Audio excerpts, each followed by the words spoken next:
São Paulo. Metrópole com uma textura urbana, onde avultam problemas de transporte.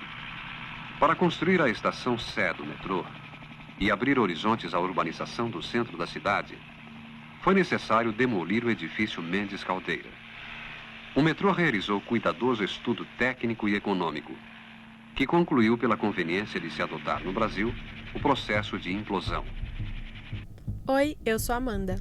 E eu sou a Kiara. Está no ar a primeira edição do programa Lado B de São Paulo, o podcast que conecta você aos principais acontecimentos de nossa cidade. Na edição de hoje, não poderíamos começar de outra forma, senão apresentando o caso da implosão do edifício Mendes Caldeira. Em 1960, a região da Praça da Sé era bem diferente. A cidade tinha saído há pouco tempo das comemorações do quarto centenário e ainda lucrava com as realizações de 1954. A Catedral da Sé estava quase 100% concluída e a praça estava fervilhante e bem concorrida. Em junho de 1960, anunciado nos jornais e revistas como o maior negócio do Brasil, o edifício Wilson Mendes Caldeira surgia como o maior arranha-céu na região da Praça da Sé. Na época, só haviam prédios baixos pelo bairro, e o novo e moderno edifício prometia ter seus escritórios vendidos em tempo recorde. Cumprindo com as expectativas, em 1961 foi inaugurado com todos os seus espaços vendidos, funcionando como um dos maiores negócios não só de São Paulo, mas também do Brasil. O prédio tinha tudo para se tornar um marco da arquitetura paulistana moderna. Entretanto, o edifício Mendes Caldeira estaria no epicentro de uma questão importantíssima para o desenvolvimento da capital paulista, a estação Sé do metrô. As obras daquela estação e de todo o metrô de São Paulo estavam bem lentas. No início da década de 70, começou-se a discutir a necessidade de se demolir alguns dos prédios que ficavam na região, entre as praças da Sé e Clóvis Bevilacqua. O prédio comercial continha 30 andares, 110 metros de altura, 11.597 metros quadrados, mais de 360 escritórios, 250 condôminos, 280 locatários e mais de 5.000 frequentadores diários de seus serviços. Com o pagamento de uma indenização de 26,8 milhões de cruzeiros, o edifício veio abaixo. No dia 16 de novembro de 1975, exatamente às 7 da manhã, o edifício Wilson Mendes Caldeira foi implodido com a presença de autoridades, jornalistas e curiosos. Madrugada do dia 16 de novembro de 1975. Praça da Sé e Praça Clóvis Bevilacqua. Um prédio de 30 pavimentos será demolido em apenas 8 segundos. Edifício Mendes Caldeira. 500 quilos de dinamite. Aperfeiçoada tecnologia. Implosão. Derrubar para construir a principal estação do metrô de São Paulo, a Sé, onde as linhas norte e sul e leste e oeste se cruzam em níveis diferentes.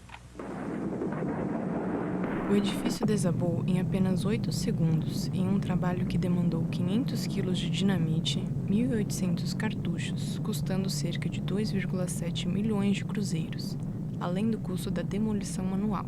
Transformaram, por fim, os 30 pavimentos do prédio em um monte de destroços. Vamos reconstituir a perspectiva alterada, recuando no tempo e no espaço, retraçando linhas, refazendo áreas, recompondo volumes. 2 empresas foram contratadas para realizar a implosão. Triton, que é a primeira delas, é uma empresa nacional, e a segunda, a americana Control Demolition Inc., CDI. Antes da implosão do Mendes Caldeira, o último prédio a ser demolido tinha apenas 22 andares. Um fato curioso dessa implosão é que um fabricante de explosivos brasileiro se recusou a fornecer o material necessário para a implosão, temendo que alguma tragédia pudesse acontecer. Afinal, muitos tinham receio da estrutura rachar e cair em cima da Igreja da Sé ou de outros prédios da redondeza. A Igreja Católica também se opôs ao feito, compartilhando do mesmo temor. O compositor Walter Franco fez uma música em homenagem à implosão do Mendes Caldeira, chamada Apesar de Tudo é Muito Leve, lançada no disco Revolver de 1975, logo após a queda do prédio. Walter conta que havia uma grande expectativa em torno do evento. Ele foi com um amigo ver em loco de bem próximo aquele acontecimento. Os dois ficaram decepcionados com a rapidez do procedimento e o amigo comentou: apesar de tudo, era muito leve. Então, Walter inseriu a curiosa música de exatos 8 segundos de duração, como a implosão, em seu disco. A implosão gerou muita polêmica na época. Muitos habitantes e trabalhadores da região tiveram suas opiniões sobre o acontecido. Estive lá, tinha meus 15 anos. Meu pai trabalhava no 21º andar. Era muito alto. A Rádio Marconi, depois fechada pela ditadura militar. A sua entrada era pela Rua Santa Teresa. Através da janela do escritório eu vi uma cidade inteira. O teto da Catedral da Sé abrigava inúmeras pombas. Tudo estava muito perto de mim. O metrô veio, levou o Mendes Caldeira e também um pouco da minha história. Eu não consigo me conformar com esse descaso em São Paulo. Esses prédios tinham história. Hoje aquele vazio da praça não passa de um local abandonado. O metrô da Sé foi entregue em 17 de fevereiro de 1978, quase 3 anos depois da implosão.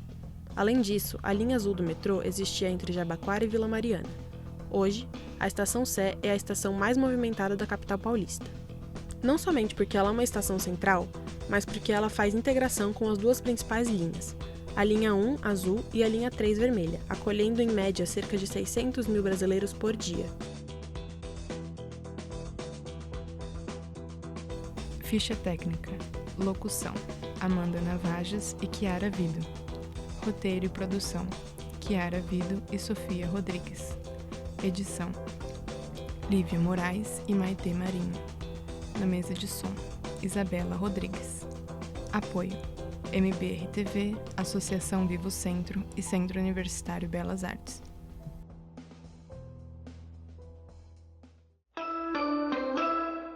Próxima estação. Next station. Sé. Acesso à linha 3, vermelha. Access to line 3, red. Desembarque pelo lado esquerdo. Exit on the left side.